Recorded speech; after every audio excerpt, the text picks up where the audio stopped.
নমস্কার বন্ধুরা, সবাই কেমন আছো? আশা করি সবাই ভালো আছো। আজকে নিয়ে চলে আসলাম সর্ষে ফুলের বড়া।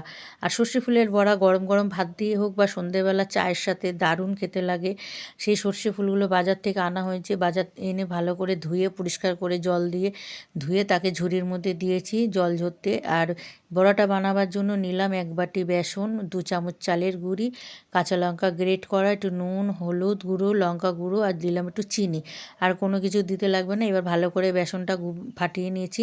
নেওয়ার পর এবার দিয়ে দিলাম একটু জল, অল্প করে করে জল দিয়ে দিয়ে ভালো করে গুলে নিয়েছি বেসনটা। এবার তার মধ্যে দিয়ে দিলাম সেই বেঁচে রাখা ধুয়ে রাখা পরিষ্কার সেই সর্ষে ফুলগুলো দিয়ে ভালো করে বেসনটার সাথে ভালো করে আবার মাখিয়ে নিলাম, ফুলটা যাতে বেসনের মধ্যে ভালো করে লেগে যায়। তারপরে কড়াইতে আমি তেল দিয়ে দিয়েছি, তেলটা আমার হালকা গরম হয়ে গেছে। এবার আমি বড়াগুলো এক এক করে ছেড়ে দিলাম। এবার বড়াগুলো আস্তে আস্তে লাল হয়ে আসলো, আমি উল্টে পাল্টে সর্ষে ফুলের বড়াগুলো ভাজা হয়ে গেছে। তা তোমাদের কেমন লাগলো অবশ্যই একটা লাইক কমেন্ট করো।